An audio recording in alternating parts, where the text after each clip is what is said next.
Good morning. We are now live. It is Wednesday.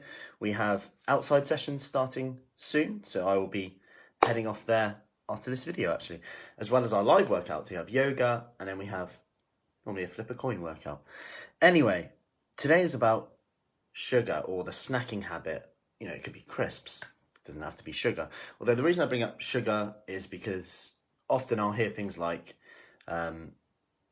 I have the sweet tooth, sugar addict, and there is some research to say that sugar, it lights up parts of our brain similar to cocaine. But what you've got to remember is many things do also, like a hug can light up parts of your brain that make you feel good. So it's a bit of an unfair comparison because many things light up that part of the brain. So what I want to go into though is actually just a quick point on what we're actually addicted to, because we snack, whether it's nighttime eating. I'll be honest, I've eaten many times and I still do when I'm not hungry. Sometimes it's like a social thing, like maybe we're eating on an evening, or it does happen. And sometimes is it a negative thing? I guess yes, sometimes it's a positive though. You get the psychosocial aspects, and eating out is coming up a little bit more now as a bit of a thing that people want to get a handle on, whether it's takeaway, whether it's going out for cake and coffee and stuff. So I thought this would be quite relevant because this can refer to snacking at home or even eating out, I guess. But if you think a lot of the times when we snack or when we're not hungry, because as I spoke about yesterday, if you saw it, we don't actually eat out that often for it to be the issue why we can't get results. And I guess it brings me to why often we are snacking, and are we actually addicted to the food as we think we are, or are we actually addicted to the procrastination that we get from it? Because putting off the thing we need to do, whether that's exercise, whether that's some work, whether that's family demands, whatever it is, if we eat, we actually feel like we're doing something. Whereas if we just give ourselves a rest, and this is a really important point and something that we go over in our 20-day kickstart with our food, fitness and focus, self-care model, because this can actually help you have the energy, have the motivation to do the things that you probably know you need to do.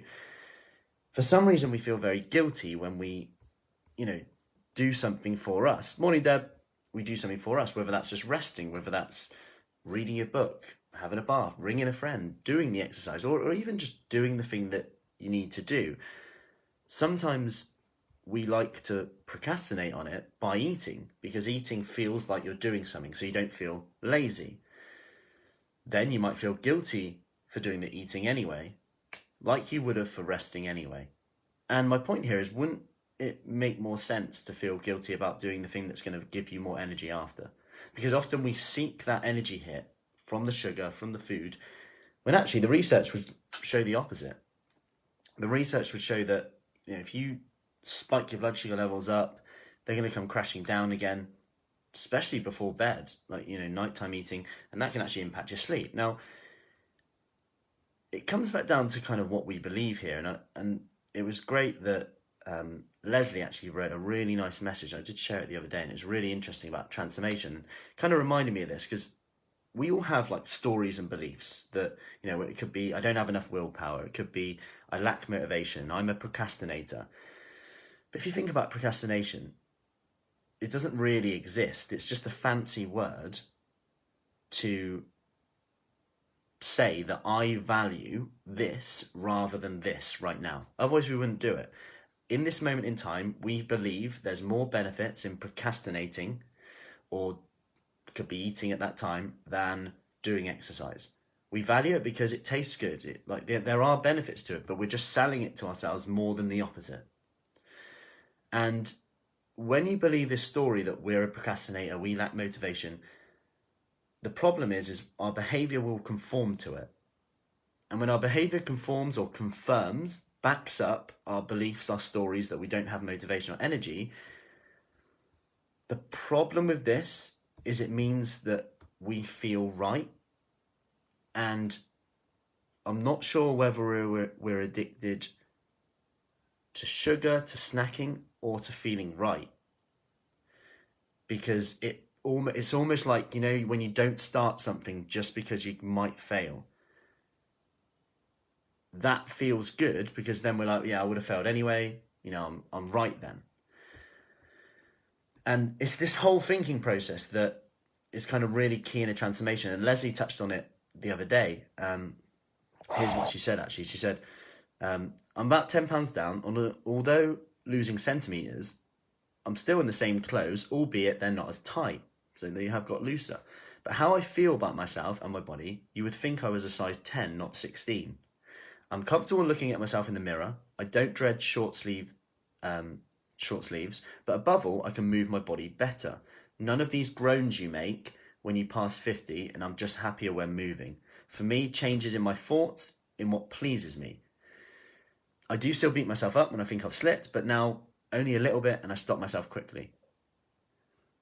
It's not just about the size and weight, but your psychological journey too. And actually, that is spot on, because when the way you think changes, how quickly you respond to inevitable lacks in motivation, off days, how you feel, you're going to be so much more self-aware of why this happened. And that's the quickest way to change, the quickest way not to dwell in that period of when you think you're doing rubbish. Because when you're in your head, it's very easy to prove yourself right by calling it self-sabotage, when actually we're just valuing the thing that we're going to do higher than the alternative. Anyway, I hope that has got some clogs turning in the brain. That's the word. I am off to do our outside sessions. It is dry right now. We are all good. So have a great day. Any questions, let me know, and speak soon.